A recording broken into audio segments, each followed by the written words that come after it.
melihat Israel lebih dahsyat daripada dicenjang 1000 pedang. Dan Rasulullah Shallallahu Alaihi Wasallam mengajarkan kepada kita apa yang mesti kita perbuat supaya Israel itu bertemu kita dengan keadaan bersahabat. Beliau ini mengajarkan kepada kita sebuah doa. Doa ini gunanya apa? Memudahkan kita menghadapi kematian. Beliau sendiri pun mengamalkan doa ini.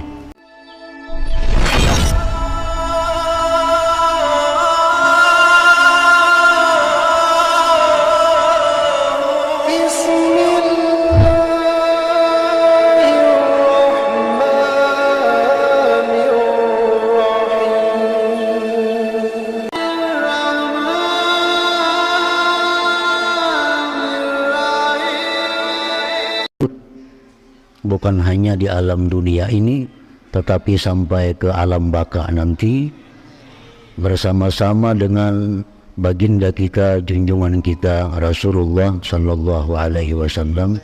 Amin ya Rabbal Alamin.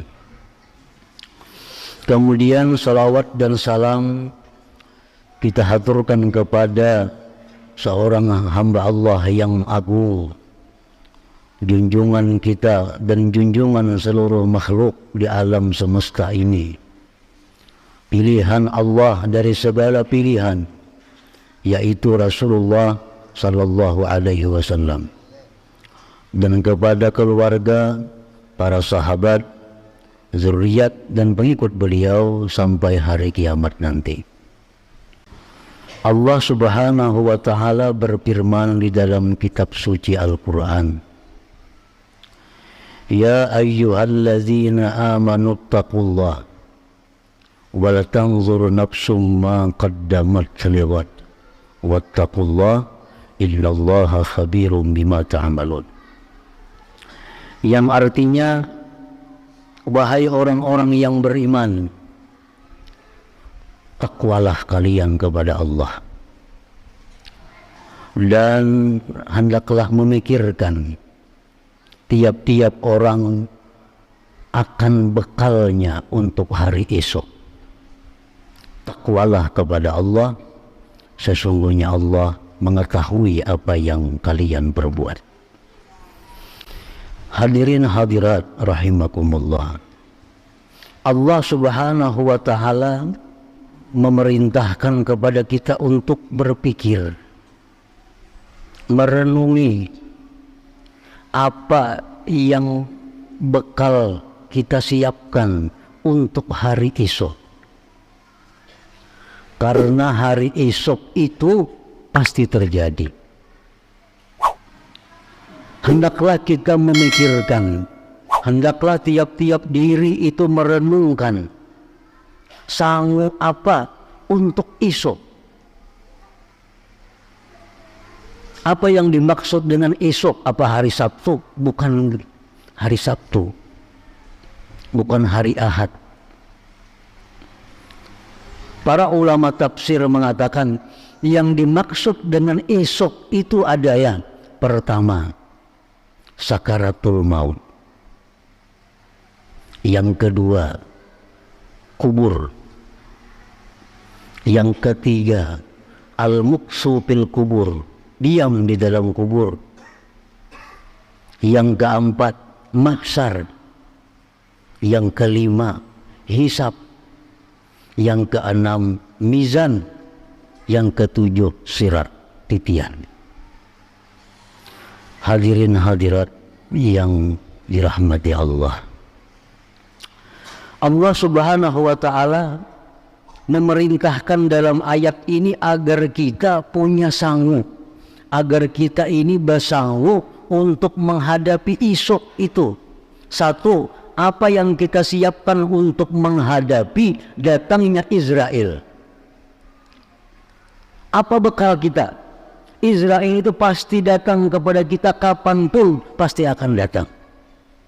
Kalau kita kada punya bekal, kada punya sanggup menghadapi Israel, kita akan mengalami satu siksa, satu kepedihan yang sangat dahsyat. Hadirin hadirat rahimakumullah, Nah, Allah ini menyuruh kita apa bekal kamu untuk menghadapi itu? Apa sangui kamu untuk itu? Rasulullah SAW bersabda yang artinya melihat Israel itu, melihat Israel itu lebih sakit daripada dicencang 1000 pedang. Melihat Israel lebih dahsyat daripada dicencang 1000 pedang. Demikian kalau kita tidak punya bekal menghadapinya. Di saat itu kita akan kehabisan suara, kehabisan tenaga untuk memberontak, untuk berteriak, tidak punya apa-apa karena kedahsyatan Israel itu. Nah, di sini Allah menyuruh kita bersangu menghadapi Israel itu supaya bisa tenang. Bersiap-siap menghadapi Israel supaya jangan gelisah. Bersiap-siap menghadapi Israel supaya jangan takut. Dan Rasulullah SAW mengajarkan kepada kita apa yang mesti kita perbuat supaya Israel itu bertemu kita dengan keadaan bersahabat, dengan keadaan damai, dengan keadaan tentram. Hadirin hadirat rahimakumullah. Yang pertama, renungan kita adalah menyiapkan bekal menghadapi Israel ini. Dan pasti kullu nafsin dha'iqatul maut, setiap orang itu pasti bertemu Israel. Hadirin hadirat rahimakumullah. Rasulullah sallallahu alaihi wasallam mengajarkan kepada kita agar kita bisa tenang menghadapi kematian. Beliau bersabda, akhbarani Jibril alaihi salam anna la ilaha illallah unsul muslim inda mautih. Ujar Nabi kita bahwa Jibril telah mengabarkan kepadaku bahwa la ilaha illallah itu merupakan teman yang menghibur seseorang muslim ketika menghadap malaikat maut. La ilaha illallah. Jadi zikir-zikir yang kita baca sepanjang hidup kita, la ilaha illallah, itu akan berguna, akan kelihatan hasilnya pertama di waktu kita menghadap malaikat maut. Sekarang kita mungkin belum melihat manfaat la ilaha illallah. 1000 kali sehari kita baca, belum kelihatan gunanya. 10.000 sehari kita amalkan la ilaha illallah, belum kelihatan pengaruhnya. Sebab intinya la ilaha illallah itu akan mulai kelihatan manfaatnya kepada kita bersamaan dengan munculnya Israel alaihissalam itu. Begitu Israel ini datang, disitulah muncul faidah la ilaha illallah. Inilah yang menghibur kita, inilah yang membuat kita tenang, inilah yang membuat kita tidak takut menghadap Israel. Makin banyak la ilaha illallah yang kita ucapkan sepanjang hidup kita, semakin aman. Makin banyak zikir itu kita sebut, kita ucapkan, menghadapi Israel makin tenang. Artinya bahwa hendaklah kita menjadikan la ilaha illallah itu satu amalan rutin kita dalam sehari semalam ini. Berapa kali sehari kita bagus membaca la ilaha illallah? Tergantung berapa kita perlu. Kalau kita asa takutan benar menghadapi Israel, banyakin. Kalau kada tapi takutan, kada usah banyak. Amun kada takutan sama sekali, kada usah, kada apa-apa. Kebutuhan yang tergantung kita. Berapa banyak hendak membaca la ilaha illallah. Nah, itu akan jadi penghibur, akan jadi teman, akan jadi penghilang takut kita menghadap Israel alaihissalam. Hadirin hadirat rahimakumullah. Yang kedua, Rasulullah sallallahu alaihi wasallam makhluk pilihan Allah. Beliau ini mengajarkan kepada kita sebuah doa. Doa ini gunanya apa? Memudahkan kita menghadapi kematian. Beliau sendiri pun mengamalkan doa ini. Nabi mengamalkan doa ini. Allahumma a'inni 'alal maut wa hawwinhu 'alayya. Allahumma a'inni 'alal maut, ya Allah tolonglah aku menghadapi Israel. Wa hawwinhu 'alayya, dan mudahkan dia atasku. Rasulullah SAW beliau mengamalkan doa ini sebagai kewaspadaan beliau kepada kematian, dan sebagai tasri mengajarkan kepada kita untuk mengamalkan doa itu. Allahumma a'inni 'alal maut, ya Allah tolonglah aku menghadapi kematian, wa hawwinhu 'alayya, dan mudahkan kematian itu atasku. Tiap imbas sembahyang sekali kita baca, 5 sembahyang 5 kali sehari. Nah, bila doa itu diijabah oleh Allah, kita kada akan susah, kita kada akan takut menghadapi kematian itu. Nah, hadirin hadirat rahimakumullah, itu yang dimaksud dengan hari esok yang pertama. Wala tanzur nafsum ma qaddamat lighad. Hendaklah tiap-tiap orang itu memikirkan, merenungkan bekal apa yang dia siapkan untuk esok. Bukan esok makankah, kadakah, babareskah, kadakah, bukan itu. Yang kedua, yang dimaksud dengan hari esok itu adalah dukhulul kubur, masuk ke dalam kubur. Ya, masuk ke alam barzakh. Di situ kita sudah masuk kepada satu alam yang berbeda daripada alam yang selama ini kita hadapi. Itu alam barzakh. Apa persiapan yang mesti kita hadapi waktu masuk ke dalam kubur itu? Karena azab kubur pasti ada, nikmat kubur pasti ada,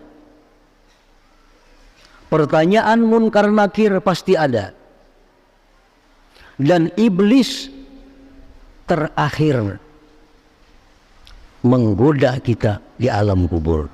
Setelah itu iblis tidak berfungsi lagi kepada manusia.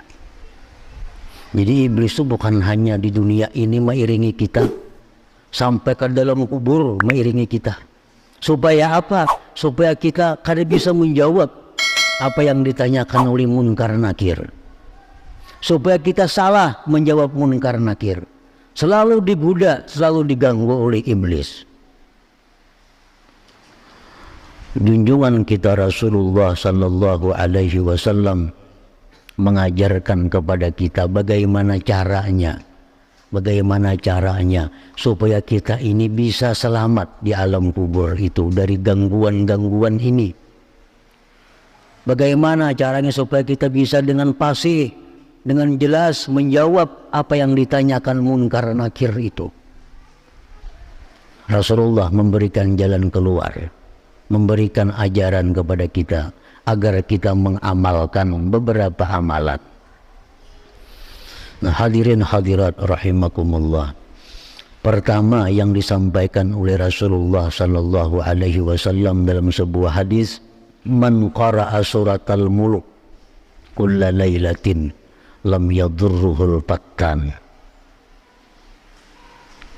Barang siapa, ujar Nabi kita, membaca surah Muluk, surah Tabarak setiap malam tapinya, tiap malam, maka tidak mengganggu akan dia, tidak menakutkan akan dia, tidak membahayakan akan dia sesuatu yang memfitnah di alam kubur.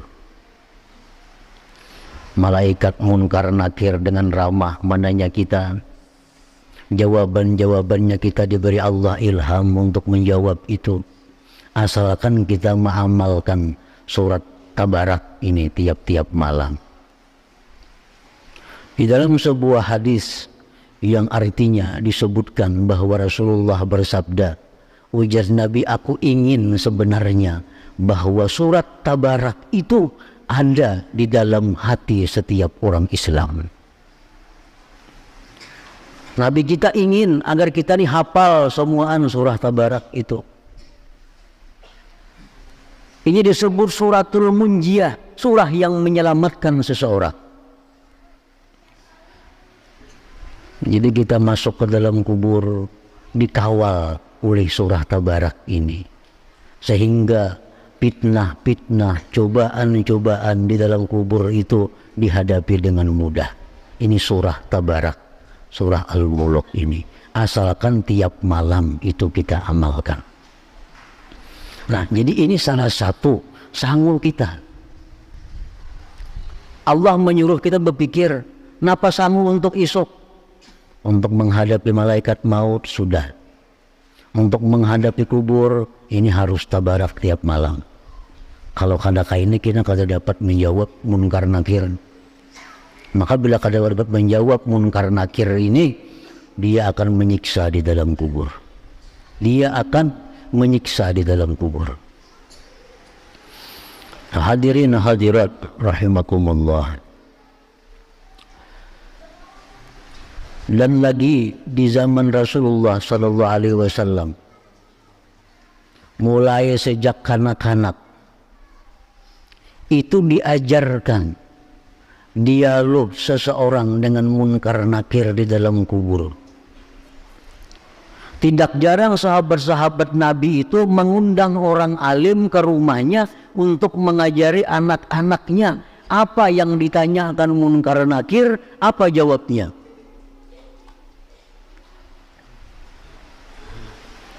Jadi di zaman Nabi berlaku sampai zaman sahabat. Itu mereka mengundang orang-orang yang punya pengetahuan, diundang ke rumah, disuruh melajari anak, suruh melajari bini. Nah, ini termasuk salah satu persiapan untuk menghadapi itu. Amun kada apa dalam dunia, apalagi di sana. Dalam keadaan tenang, dalam keadaan aman nih kada hafal, apalagi di alam kubur berhadapan makhluk yang belum pernah dijumpai munkar nakir.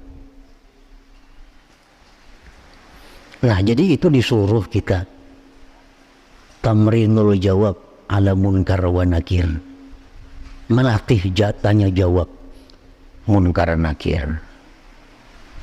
Di sini kita hafal, di kubur belum tentu. Makanya disuruh membaca surat Tabarak untuk bisa mengingat itu. Dalam dunia kada hafal, di kubur maginnya di kubur kada akan hafal. Malaikat munkar nakir itu menanya kita, marrabbuka, siapa Tuhan engkau? Allahu Rabbi, Allah Tuhanku. Wa ma dinuka, apa agama engkau? Al-Islam dini, Islam agamaku. Wa ma imamuka, apa imam engkau? Al-Quran imami, Quran itu imamku. Wa ma kiblatuka, kiblat engkau? Al-Ka'batu kiblati, Ka'bah itu kiblatku. Wa man ikhwanuka, siapa saudara-saudara engkau? Siapa kawan-kawan engkau? Al-Muslimun, ikhwani, orang-orang Islam itu adalah kawan-kawanku. Wa manil Khalil Ibrahim, siapa itu Ibrahim Al-Khalil? Nah, ditakunakan juga kawan kita. Ibrahim Al-Khalil itu siapa? Ya malaikat. Jawabannya singkat saja, abi, itu abahku. Ibrahim Al-Khalil itu abi, abahku. Wa man ladzi mutta alai, pertanyaan juga, wa man ladzi mutta alai, engkau ini atas apa matinya? Menjadi malaikat, ikam mati atas apa? Ibrahim Al-Khalil itu abi, abahku. Wa man ladzi mutta alai, Pertanyaan juga. Wa man ladzi mutta alai. Engkau ini atas apa matinya? Menjadi malaikat. Ikam mati atas apa? Dijawab, ana istu wa mutu ala la ilaha illallah Muhammad Rasulullah. Aku hidup dan mati atas la ilaha illallah Muhammad Rasulullah. Jangan bingung kaitan di dalam kubur. Di dalam mungkar nakir. Amal ladzi mut'alai. Nah, bahkan kalau tahu apa artinya? Artinya apa sesuatu yang kamu itu mati atasnya? Kita jawab, aku hidup dan mati atas la ilaha illallah Muhammad Rasulullah. Nah, kemudian yang terakhir, di alam kubur itu ditampilkan laki-laki. Laki-laki yang belum pernah kita lihat. Malaikat ini bertanya kepada kita, itu siapa laki-laki itu? Kita kada tahu, kada kenal. Suah kada melihat laki-laki ini tuh bertemuan kada biasa, ditahuli. Waman hadzal rajul, siapa ini laki-laki? Amun orang dalam dunia banyak membaca salawat, banyak berbuat baik kepada keluarga Nabi, mencintai keluarga Nabi di dalam dunia, dengan mudah dia menjawab, hadza Muhammadun sallallahu alaihi wasallam. Itu adalah Nabi Muhammad sallallahu alaihi wasallam. Terakhir sudah selamat kita bila bisa menjawab itu. Nah, kita belajar itu, kita melatih itu adalah merupakan persiapan kita untuk menghadapi di alam kubur ini. Hadirin hadirat rahimakumullah. Apabila di alam kubur ini kita selamat, dalam kubur ini kita mendapat kemudahan, selanjutnya akan lebih mudah.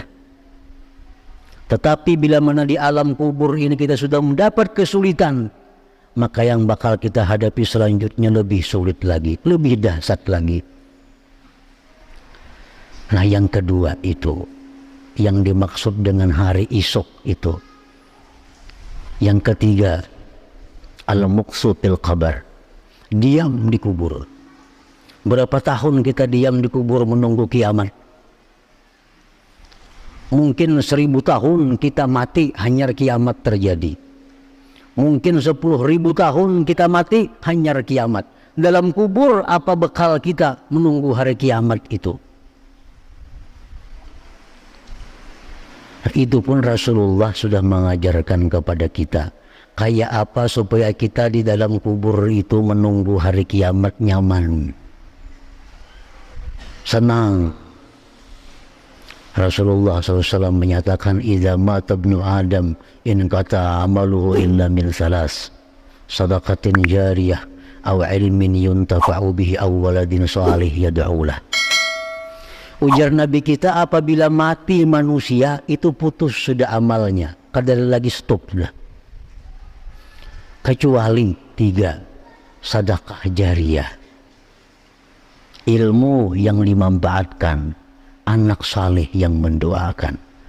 Nah, jadi di dalam kubur ini kita mati, tapi kita ada bertinggal masjid, kita bertinggal madrasah, kita bertinggal ada amal-amal jariyah.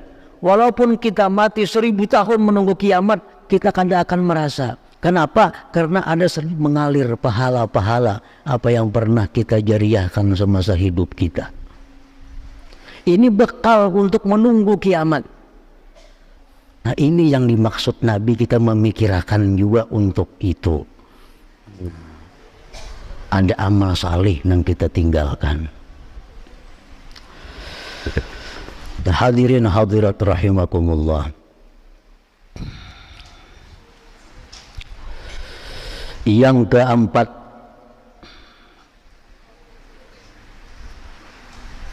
adalah mahsyar. Nah, hari di mana kita dibangkit dari kubur, kita dikumpul di satu tempat. Kita dikumpul di tempat itu. Rasulullah sallallahu alaihi wasallam telah menyatakan bahwa dalam perkumpulan mahsyar itu semua manusia telanjang. Dalam dunia yang kita ngalih melihat betilanjang di situ perai betilanjang kapan melihat karena semuaan betilanjang sampai bini Nabi bertakon umma sopannya wahai Rasulullah di sana betilanjang kena kayak apa.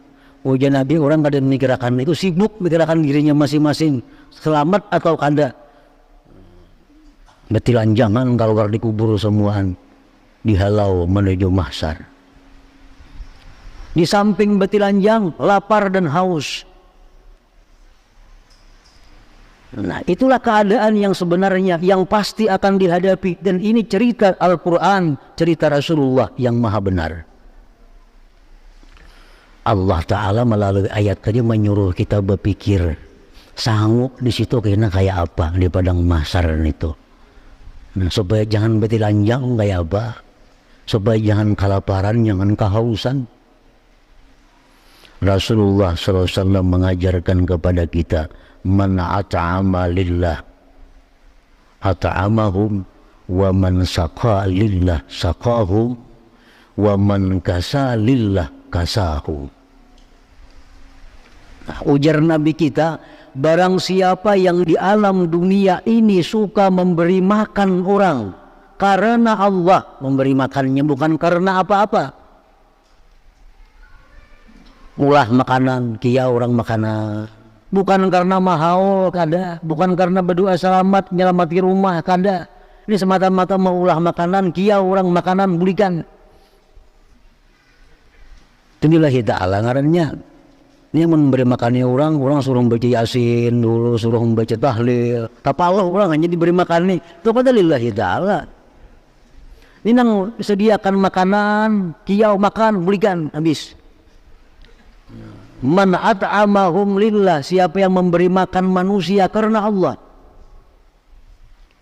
memberi minum kepada manusia karena Allah, memberi pakaian kepada manusia karena Allah. Ada kayak bukan calon bupati yang beri pakaian begambar lain lillahi ta'ala itu, begambar nah pilihlah aku itu lain lillahi ta'ala, ini memberi pakaian lillahi ta'ala. Ujar Nabi, dijamin orang ini di padang mahsyar diberi makan oleh Allah, diberi minum oleh Allah, dan diberi pakaian oleh Allah. Ini rancak-rancak saja, berdua bertiga ngulah makanan, kia orang makanan belikan. Ada usah nang 100 1000 orangnya kada usah. 4 5 secukup kita, kia orang makanan belikan. Nah, beri minum, beri pakaian. Di padang mahsyar kada kehausan, kada kelaparan, kada betilanjang. Nah, ini yang perlu juga kita siapkan menghadapi mahsyar itu, dan ini pasti terjadi. Hadirin hadirat rahimakumullah. Yang kelima yang kita hadapi, pasti kita hadapi adalah hisab, perhitungan. Kita wajib percaya bahwa nanti kita akan dihitung oleh Allah amal baik, buruk, dan sebagainya. Kada percaya itu kita kafir. Ini termasuk rukun iman, bagian dari rukun iman. Hisab artinya dihitung. Berapa umur? Berapa yang kau gunakan untuk taat? Berapa kau yang gunakan untuk maksiat? Berapa yang kau gunakan untuk istirahat? Berapa nikmat yang diberikan Allah, berapa yang digunakan untuk maksiat, untuk sia-sia, dihitung. Rasulullah menyatakan, innu kisabil hisab halaka, setiap manusia yang dihisab demikian pasti binasa. Pasti binasa. Kalau Allah hendak menghitung kita dengan sebenar-benar hitungan, manusia pasti celaka. Berapa umur diberi Tuhan? 60 di kita. Dalam 60 kita jam berapa guringnya? 8 jam sehari, berarti 20 tahun perai. 20 tahun perai. Tinggal lagi 40 nang dihitung. 40. Potong 15 tahun mun laki-laki hanya balik. Berapa lagi tinggal? 25 tahun. Nang dihitung. 25 tahun ini Tuhan ikam berapa jam di pasar? Berapa jam di masjid? Berapa jam di pengajian? Berapa jam nonton TV? Dihitung. apabila Allah menanyakan hari kiamat seperti itu kepada kita, kita pasti masuk neraka. Pasti. In nukisa fil hisab halaka, ujar Nabi kita. Bila orang demikian dihisab, pasti ke neraka. Karena penyalahgunaan umur yang diberikan Allah. Hanya masalah umur, belum lagi dihitung masalah harta. Berapa harta yang diberikan kepada kamu? Ada catatannya. Tuhan arsipnya lengkap. Ada datanya. Jadi kita kan ingat lagi, nah berapa jumlahnya diberi duit semua. Nah ada datanya. Tanggalnya, jam antum sekian, jam antum sekian. Ada semua datanya. Dari sekian duit yang diberikan ini berapa untuk keperluan-keperluan diri. Berapa engkau hamburkan untuk yang sia-sia. Berapa kau gunakan untuk taat kepada Allah. Bila Allah menghitung demikian, kita akan binasa. Pasti lebih banyak yang sia-sia kita gunakan harta kita. Nah, Allah menyuruh kita berpikir, mempersiapkan supaya bagaimana caranya menghadapi hisab itu. Rasulullah sallallahu alaihi wasallam bersabda, ujar Nabi kita, wa inna talibal ilmi wal mar'atal muti'ata li zawjiha wal waladal barra li walidayhi yadkhuluna al jannah bighairi hisab. Ujar Nabi kita, orang yang menuntut ilmu agama, ini menuntut ilmu agama gawiannya. Nomor 2, perempuan yang bakti kepada suaminya. Perempuan ini pikirannya supaya laki itu senang kayak apa, urusan dirinya nomor 2. Aku sakit, aku susah, yang penting lakiku senang. Nah ini perempuan yang bakti lawan laki ngarannya. Perempuan yang disebut muti ahli zaujiha itu adalah perempuan yang menomorduakan dirinya, menomorsatukan lakinya. Kayak apapun, bila laki senang, aku senang. Nah ini perempuan yang muti ahli zaujiha. Yang ketiga, anak yang bakti kepada kedua orang tuanya. Ujar Nabi, 3 golongan itu masuk surga kada melalui perhitungan tadi. Nah, kada melalui hisab. Orang parahatan menuntut ilmu, mati surga. Kada dihitungkan berapa umur, berapa rezeki, kada dihitung. Langsung ke surga. Kalaunya ini mati dalam keadaan statusnya masih dalam penuntut ilmu agama. Perempuan nang muti ahli zaujiha tadi, nang menomorsatukan laki, menomorduakan dirinya, mati perempuan ini surga. Kada dihitung berapa umur ikam, kada ada urusannya. Yang ketiga, anak yang bakti kepada orang tua. Nah jadi kita ini diisyaratkan oleh Nabi masuk di situ. Amun kuitan masih hidup, jadilah anak nang bakti kepada orang tua. Nah, amun seorang perempuan masih bersuami, jadilah perempuan yang mutiah kepada suaminya. Nah, amun orang ini balaki kada, bakuitan kada ada juga, siapa lagi yang diperbuat supaya selamat? Menuntut ilmu. Untuk ilmu kada ada habisnya.